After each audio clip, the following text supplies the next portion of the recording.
Hey, everybody. Welcome back to the Arts of Worship. This is episode 2, brought to you from our own personal bunkers as we hunker down and prepare for the end of the world here at the Arts of Worship.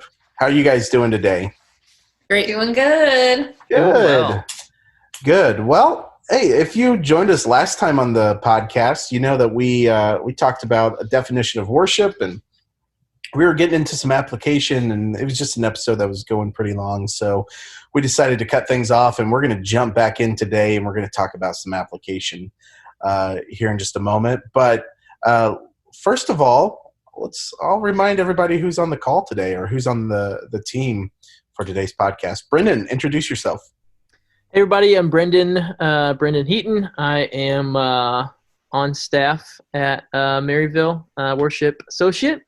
And so just help out wherever is needed. Yeah, absolutely. Jessica with a G. Hey, that's me. New to staff, but FBM's in my church family for about a million years. But for some reason, they decided to hire me. Yes, for a very good reason. And Sheila, Miss Quick, simple to the point.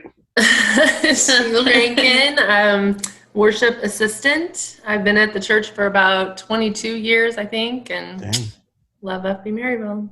Yes. You probably came about the time Brendan was born. Thank you. Isn't that wild? Yeah, maybe. Oh, I don't know. My goodness, that's for real. Maybe.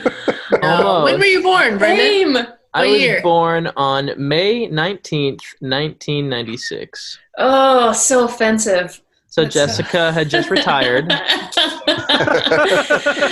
lie. So the first time I was trying to use Brendan's tablet to check my EQ levels or whatever for my ear mix. And I was like, what's your passcode? He says, 1996. I looked at him. I was like, don't you even tell me that is the year that you were born. It was a great year. So rude. Yes. Well, Brendan, you will always be the oldest member of the congregation in your heart. Thank you. You were born elderly, which is fantastic. I really was. I really was. True. It's so true. That's why we call him Grandpa. That's right. Get off my lawn. Hey, nobody's on anybody's lawn right now. Yeah, that's right. Well, if you're listening to this when this episode comes out, you yourself are quarantined and sheltering in place, I'm sure. If you're listening to this in years to come, well, then I'm happy that we all survived and it wasn't. Or at least they did. Yeah, and that the human race hasn't been completely wiped out. Oh, goodness. So what are you guys doing? What's your goal for this? It's looking like we are at least probably 14 days going to be all sheltering in place, locking down in our homes. So do you guys have any goals for this time? I am going to put on real pants at least 3 times a week. Okay.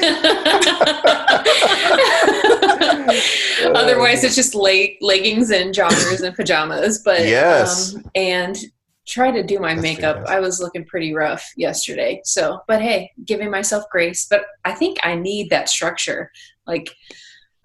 So that's, I guess, a very I don't know, egotistical goal. No, good goals. I don't want to look like a hot bag of trash every day because I do have a husband.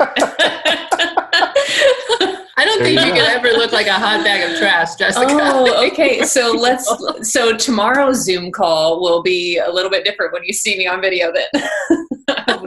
No eyebrows. Yeah.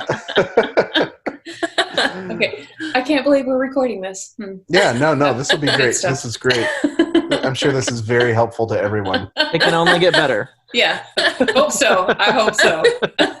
Sheila, how about you? How are you? What are your goals?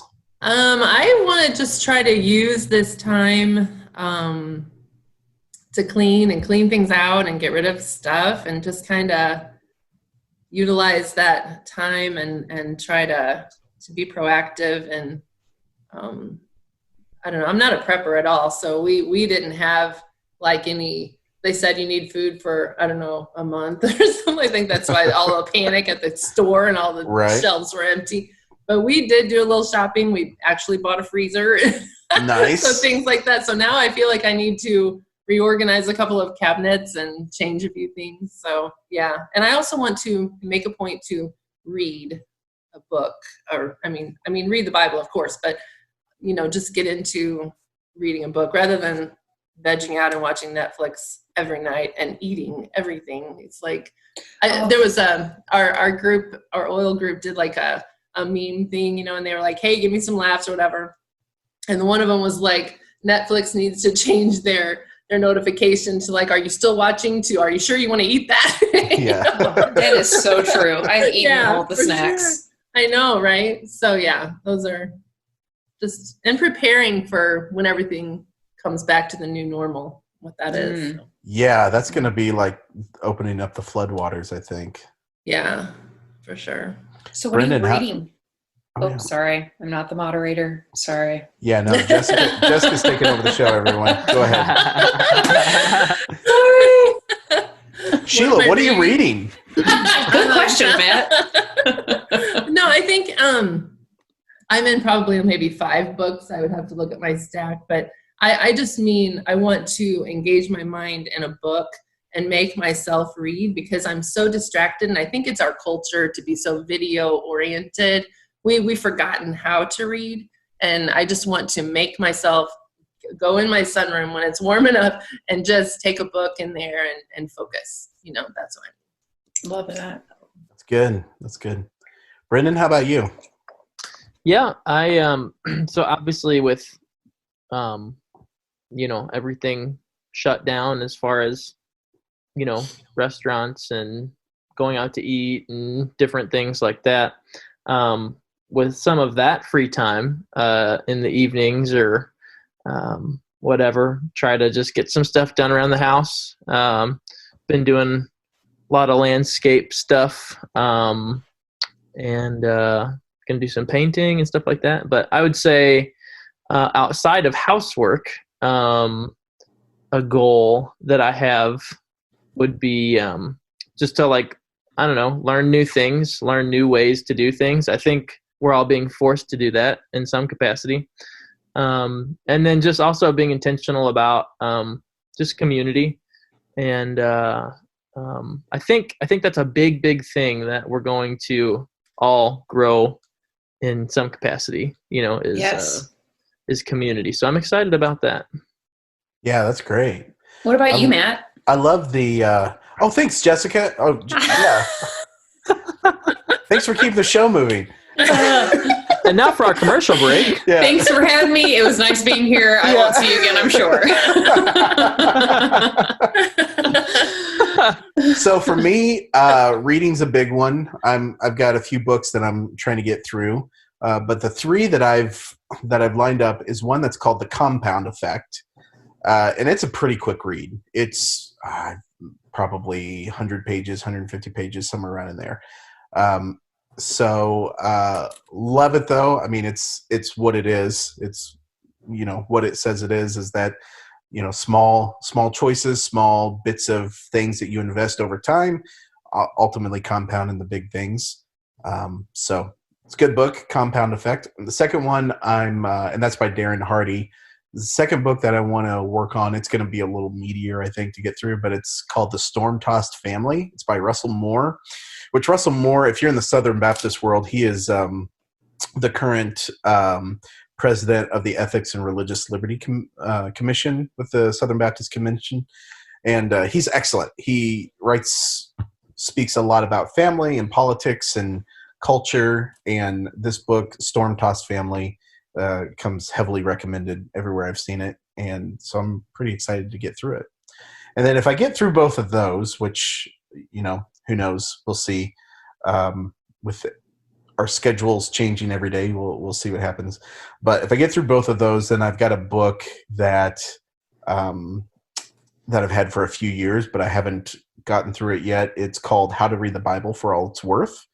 And it's kind of a layman's book for hermeneutics and studying the scripture well. And so I'm pretty excited to read through that and just put another tool in my Bible study tool belt. Can you say the title of that one again? Sure. How to Read the Bible for All It's Worth. Interesting. Yeah. And I can't remember the author on that one. Just message me if you guys are listening to this and you want to know. Just message me and I'll send it out there. And then other than that, just trying to move a lot during quarantine. Kelsey and I are going on lots of walks during the day, which is awesome. I love that. I love hanging out with her and just being able to spend that extra time with her. But I love being able to move and keep from completely atrophying the next few weeks. Good deal. Well, hey, let's get into the meat of today's content. And last week we talked about defining worship and what that looks like. We gave a few different definitions, and we kind of moved in the second half of our podcast to talking about, now that we know what we're talking about when we say the word worship, how then should this affect what we do in our day-to-day lives?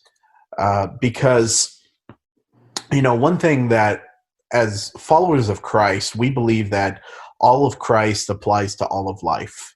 And we believe that we were created to worship him and to live in relationship with him. So what does that look like? How can we take that lens and view our past experiences with church, our current experiences with church, our experiences with our family, our small groups, our homes, things like that? And so I want to launch into the discussion today. We're going to start with small groups, but before we do that, I neglected a few really big ways that we worship together as a body of believers. And one of those ways is communion, the body and the blood of Christ, taking that together and, taking the elements and remembering his sacrifice. That's a huge way. And some churches do that every week. Some churches do that once a month. Some churches, like our church, we do that once a quarter, and the whole service is centered around teaching on communion. So there's not a right way or a wrong way to do it. It's just that it should be done often and it should be regular, just like everything else that we do as a community of believers.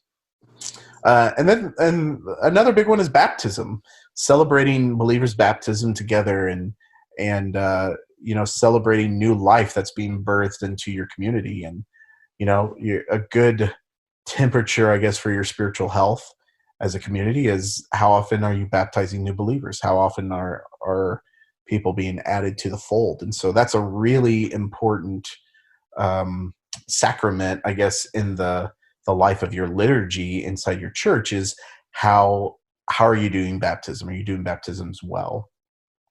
And then there's some ancillary things like sending out missionaries and doing special services for, Easter and Christmas and special emphases. These are all elements of worship that we work on and we celebrate together. And as a church body, how should we be worshiping together? Well, everybody who shows up for a worship service should play an active role. There is nobody who goes to a worship service who is a spectator. And that is a really huge point. I know that,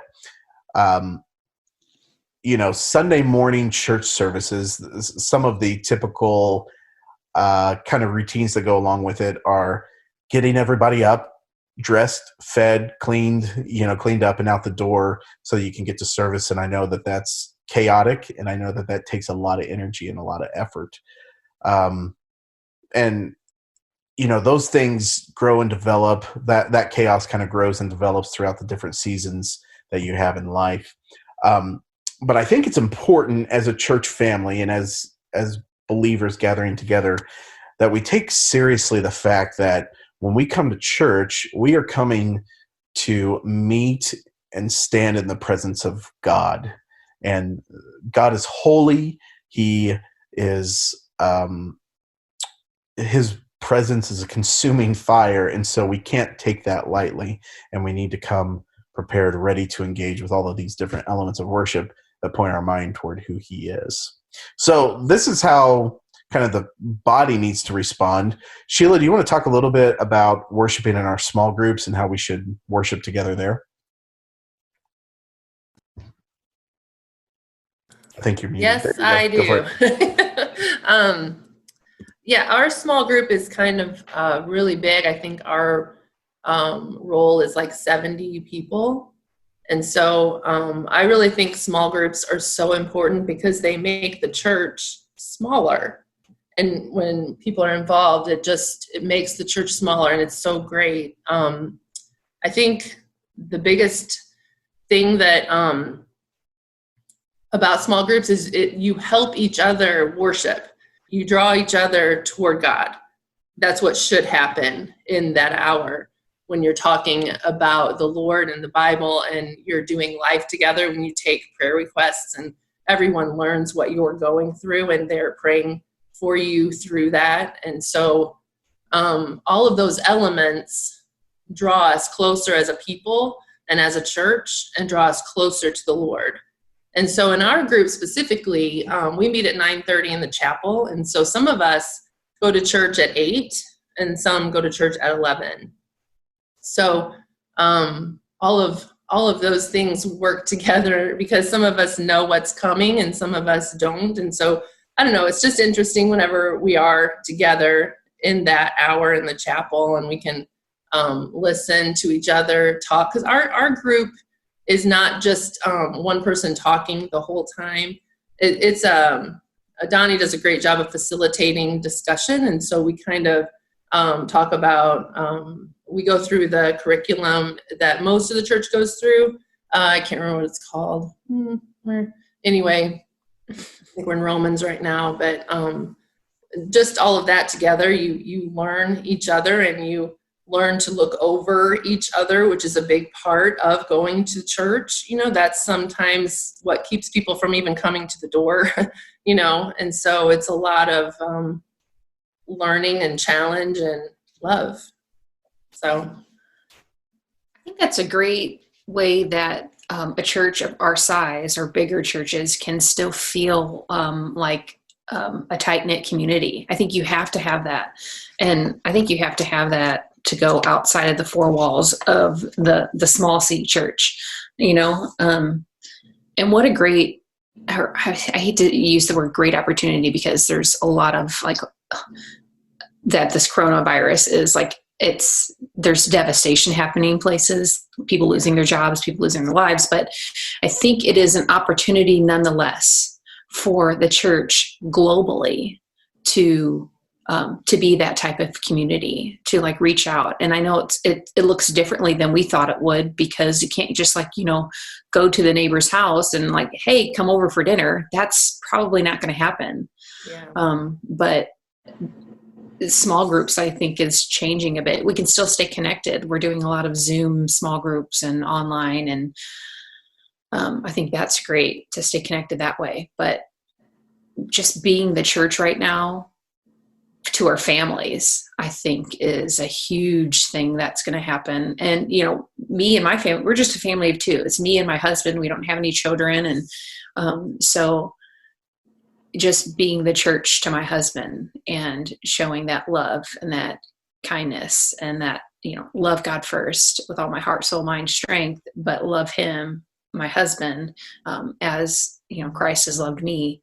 And that translates into our worship. So that's a form of worship. It's, you know, you talk about all these different elements, you know, an element of, you know, we celebrate in baptism, we take communion together, but here we are, we're forced inside our homes. And, you know, sometimes, you know, that creates tension too. We can't get out. But I think what a beautiful time to have with our families, so that when we do come back together and worship corporately as a big group, I'm excited for that day, you know? I don't know. I would like to add. Oh, I'm sorry. I was going to say, I'd like to add to that. It's easy, and I think we're going to be reminded of this as this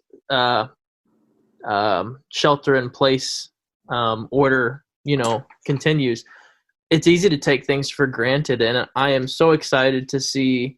I'm so excited for the day whenever that'll be, that we do get to gather again in community, together and worship. I'm excited to see how people celebrate that. You know what I mean? After not being able to do that for so long.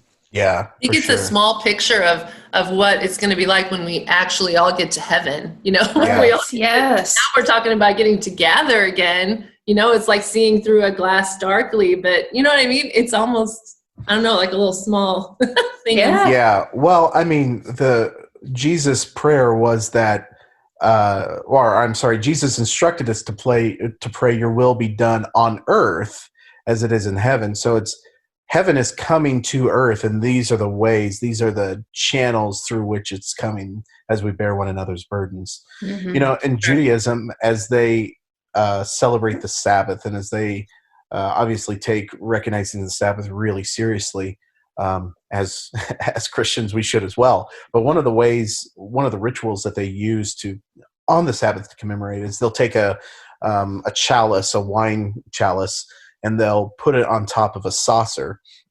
And they'll take wine and they'll fill up the chalice. And as the wine overflows into the saucer, they'll continue to pour until the saucer is filled with wine as well. And this is a symbolism that they do every single week.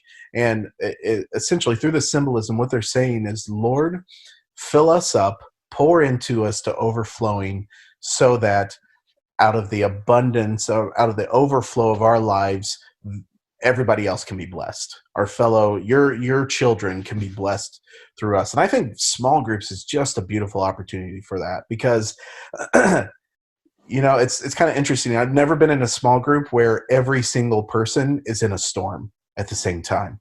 Right. I've always been in small groups where there are people in a season of abundance who are giving out of their abundance, and then there are people in a season of trial and pain and suffering who are receiving during that time, and who are continuing to give as they can, but who primarily are in a posture of receiving. And that's just a beautiful way that the church, or that small groups, worship together and really do be the church together. So great thoughts, guys. I love it. So now let's turn to the home and talk about, how should we worship in our home? And let's just go around the horn here. How do you guys worship in your home with your spouses? I know Sheila's an empty nester, and Brenda Again. Sheila's an empty nester. Boy. Brenda and Jessica and I have 0 children. So Jessica, you're moderating now.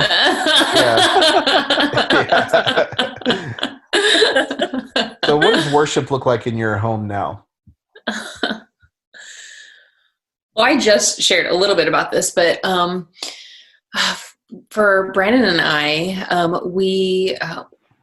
we haven't done this a ton, but lately we've started to do a nightly Bible study together. And I have loved that. And it's not like a super long, I sit there as a submissive wife where he, dictates the Bible to me. But no, Versus we our get Greek verbs. Yeah. No, but we read the Word together, and we've actually been following a plan on YouVersion, on the YouVersion app, which has been great, and that's something that we've added since all this has started that I've just loved, and we've been talking a lot about Sabbath, because how does this situation change the way that you Sabbath? Because, we're not going into the office. He works from home normally, but we're not going to an office. We're not leaving our house. We're not, I don't know. So it's easy for me to get caught up in projects around the house. Like Saturday has been what we've recently decided as our Sabbath, because we're both off of work usually on a Saturday. But I spent all day Saturday in my office, unpacking it, because even though I've lived here for 3 years, I've had boxes stacked, but yeah. And I'm like, okay, now I need to be intentional about picking a day to Sabbath, to rest. And that's not just binge watching Netflix. It's, resting in the Lord. So that's another way we're trying to be intentional about this time that we have. And like Sheila was saying, I don't know if we mentioned on the podcast yet, but about we come together for online worship, being intentional about participating in what's going on. So even though it may feel a little funny at first to stand up in front of a computer screen or with your phone or with your smart TV and watch the online service, and standing and singing and doing what you would normally do at church, you like gathered around your church family, but doing that in your home too. Yeah, it's good. Hey, and even if that is uncomfortable, I mean, there's no normal right now. Right. So lean into it and try it. Try something weird. Embrace it. And the beautiful thing is no one will see you. That's good. In our house, what we do as far as like quasi devotion is we will, before bed, sometimes we'll read like a psalm together. Martin Luther called the Psalms a tiny Bible. It essentially covers everything that's in the Bible inside the Psalms. And so that's been a really effective way for us just to kind of stay on top of studying the Word together and praying together, is to read and talk through the Psalms. Sheila, what did you guys do when the girls were young? Oh, when they were young, Rick would go in their rooms at bedtime and tell them Bible stories. We did that, and I would read to them. And so, yeah, that was a boatload of fun, and we loved that. But now it's difficult being empty nesters. You really do have to be intentional because we both work. And so when we come home, he usually fixes supper. And so then, I don't know, nighttime with our family situation there for a while, we were reading scripture pretty faithfully before we went to bed. It was helpful for our sleep. And so, but we've kind of gotten away from that a little bit. And so this new normal will maybe spur us on to something like that again. I mean, watching service yesterday was good for us, but we had our Sunday school meeting first.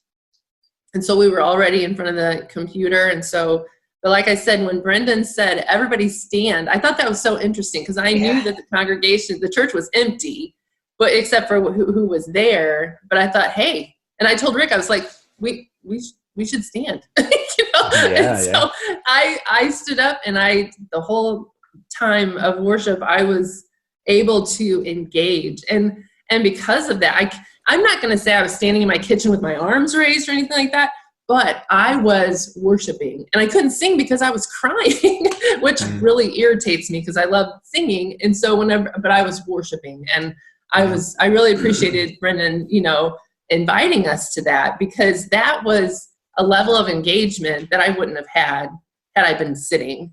It would have been just like kind of watching a video. You know what I mean? I think that's what we need to encourage our people to do, is really kind of pretend you're in the pew or the chair or whatever, you know what I mean? Just to make them realize it does take a level of engagement that they need to actually worship. And That's good. Sheila, I find it hard to imagine that Rick is the better option for preparing meals in your home. He's a good cook. Your cooking level is so above and beyond every other person on the earth. Oh my gosh, no, I'm not a good cook at all. He's like, I'm gonna grill the chicken or whatever. I'm like, hold on, I gotta study the recipe. Let me ask, at our Christmas parties, how much of the food does he cook? Does he prepare? At our Christmas party, that was all me. He just made sure the house was ready. See what I mean? I'm just giving him a hard time. I know. I'm sure he's a fantastic cook. Yes. All right, hey guys, let's keep going here. I know the clock is ticking away. How about, what are your thoughts on how do we teach the next generation to worship? Because this is a big deal. We don't want to just transmit Bible stories or one specific way of viewing the world, or we don't even want to transmit like a code of ethics necessarily, and just in and of itself. We want to transmit people who love God and who are concerned with loving the world well. So what are your thoughts on how we do that? Okay, I'm sorry, I have to jump in on this one because I work with, so I'm the worship associate for the Next Gen ministry, and I work with the student band and stuff. They just want, and I guess in my experience, working with them, leading with them, they don't want lip service. They want to see it lived out, like, you know, and I think that's true for most everybody, but they want that connection. I think really this younger generation now, it'll be interesting to see how technology is forming them and impacting them in the way that they engage in community. Yeah. Because I think there is a desire for them for real, authentic community, not just plugging in and watching a video. And there is, you know, a desire for that too, but Sure. They want to see Christ lived out in our lives, you know, and that's what Romans 12 is talking about, 12:1, you know, just in my experience working with them, that's what they want. I know that's what I want too. Like I need to see somebody living it out. I don't want to see you say something and then, you know, not love your neighbor, you know? Yeah. But lived out warts and all, right? Yes. Yeah. They want to see you stumbling toward Christ, not pretending like you're floating towards him, you know? Right. I can't tell you how many times I've said, I've shared with the students, like times I have, you know, where I've messed up or, you know, they've seen that I'm not perfect, but using that to point them towards Christ. And I've had a couple students like, wait, you've messed up before? And of course, you know, depending on the audience, I do not share, you know, over the level of maturity that's listening, but I don't know. They just maybe see that we are perfect or need to be perfect or they need to be perfect. But when we share like our authentic selves, you know, that we're not perfect, that Christ came because he is perfection. I think that speaks to them. I don't know. What about you guys? Like,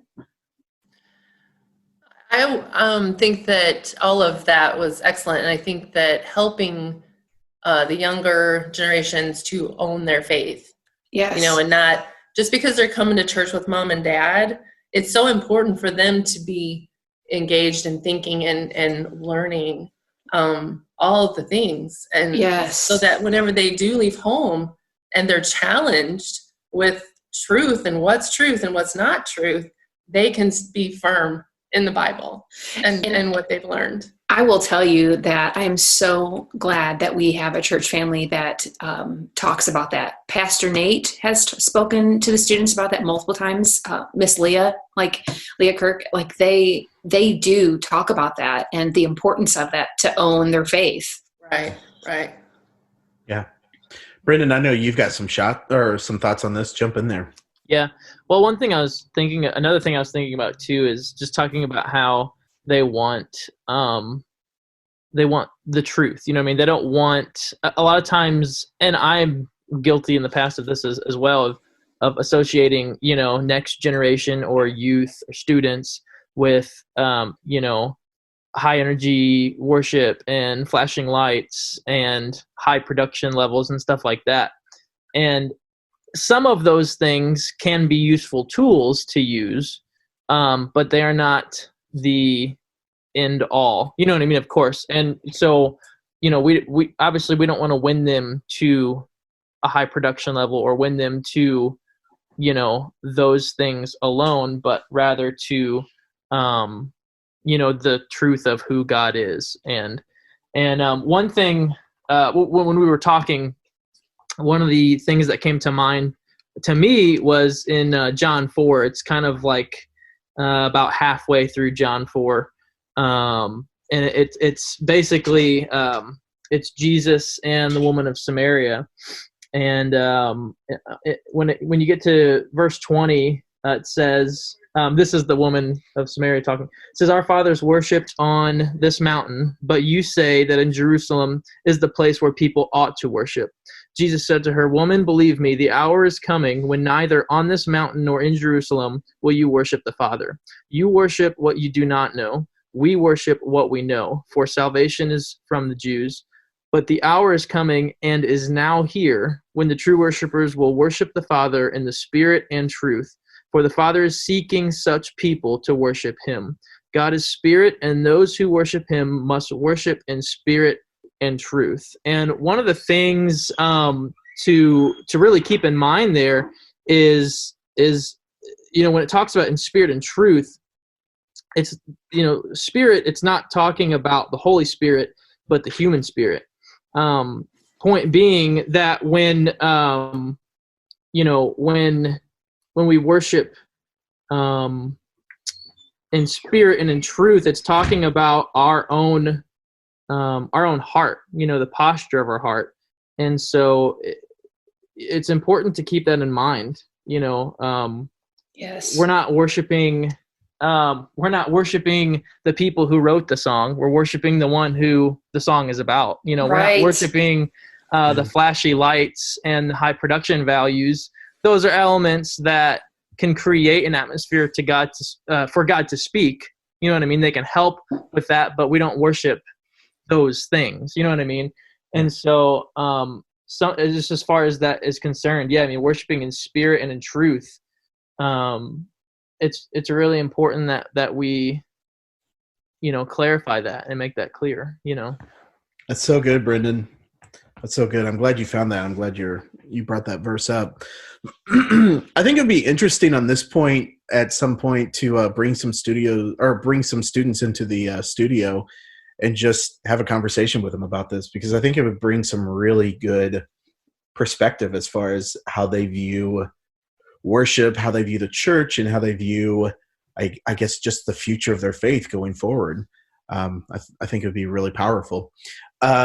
So I have a couple of thoughts on this, and I think everything you guys have said is just right on. And I appreciate your emphasis on transformation and actually taking the way of Jesus and actually living it out in a way that is authentic. There's a book. Well, there's an author whose name is Dr. Kara Powell, and she works for the Fuller Youth Institute. And she and her research team put together a book a few years ago called Sticky Faith. And essentially they did a lot of research into what characteristics are true of students who grow up in church, go off to college, and actually keep their faith.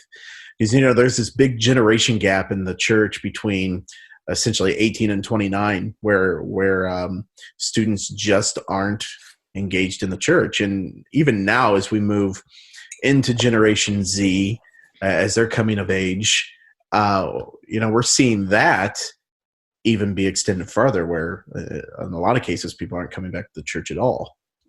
So she and her team wanted to take a look at what are the characteristics of students who actually stick with it, who actually grow up in the church, have a genuine faith, go through the college years, through their 20s, and still retain a robust commitment to Christ.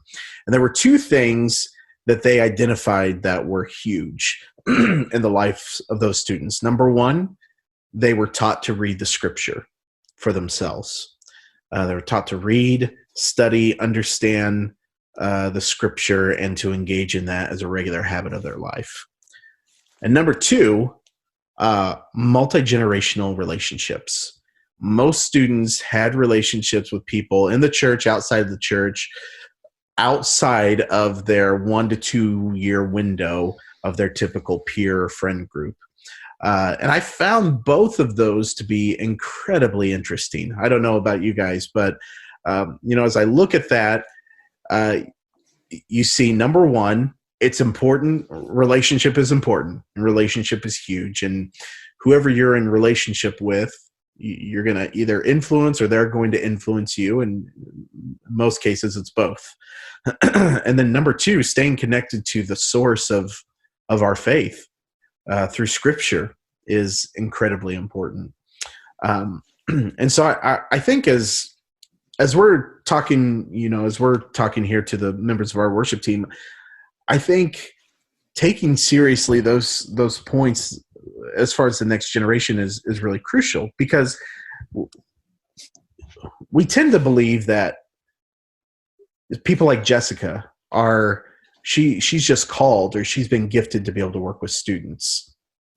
And while yes, she has been called, and yes, she does have those gifts, so does everyone else on our team.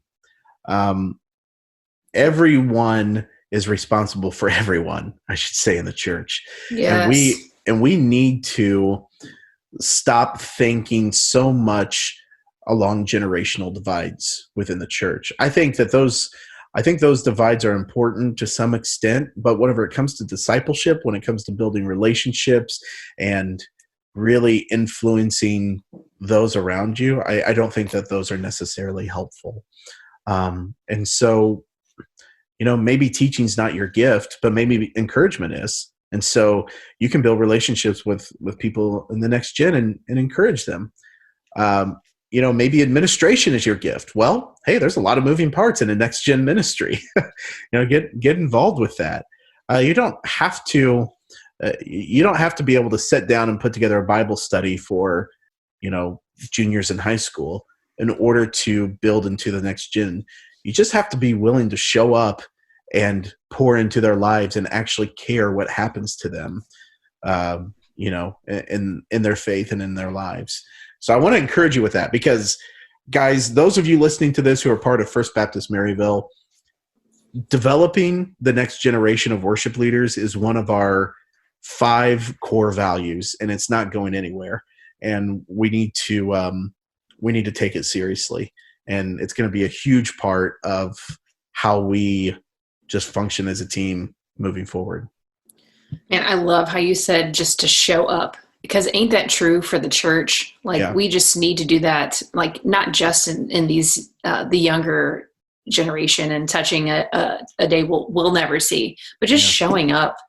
Like Christians, just show up. Show up to your neighborhoods, show up to your small groups, your churches, your community, for your family, for each other. I love that. Yeah. Not to be not to be like a total Karen and be cliche right now. But there's a lot of truth to this quote that I've heard. And it's, God doesn't call the qualified, he qualifies the called. Yeah. And true. It's really a deep, true statement, so. Yeah, it is. That's so good, Brendan. Well, guys, I think that's where we should wrap it up for today. Does anybody have any closing thoughts they want to share? Well, I just think it's how you touched on, if your gift is, administration, if your gift is, this or that, encouragement. I think that's just a beautiful picture of how God's built his church. We're gifted in different ways. We're all unique. The culture will tell us that, I don't know, everybody wants to be the same or look like a certain person or this or that. But I celebrate your differences, celebrate the unique way that Christ made you, so you can help build up the church and pour into others with where you're gifted. Not be someone else, but be who God has called you to be. That's so well said. I think that's great. And, the church, it has its own celebrity culture. It has its own image culture, different parts of Christianity, whether you're Protestant or evangelical or Catholic or whatever. I mean, we all have our own image idol, I guess, within the church. And to that, I just say it doesn't matter. The images that we worship, the celebrity that we worship in the church is not important. And so lean into who God's made you to be. Become the best version of that through following him and discipling yourself or disciplining yourself in the way of Christ. And then just get ready to experience all the meaning and fulfillment that comes from completely pouring yourself out for him and for his people. Yes. All right. Absolutely. Well, hey guys, great conversation today. And you all are working on some upcoming episodes of the Arts of Worship. I'm working on an episode of Ask Me Anything episode that we're going to do. We've gotten a few questions come in on Facebook.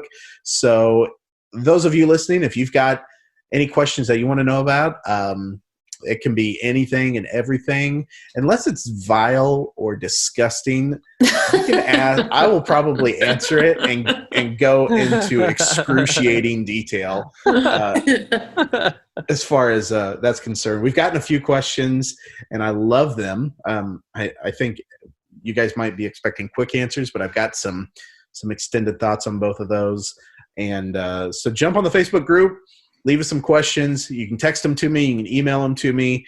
You can, well, I was going to say you can send them via messenger pigeon, but I think the messenger pigeon industry is currently shut down. So what about DMs on Instagram? You can DM me on Instagram. I will never see it because I'm never on Instagram. But I mean, but the FB Worship has a page. Yeah, I'll never see that either. But you can try it and see what happens.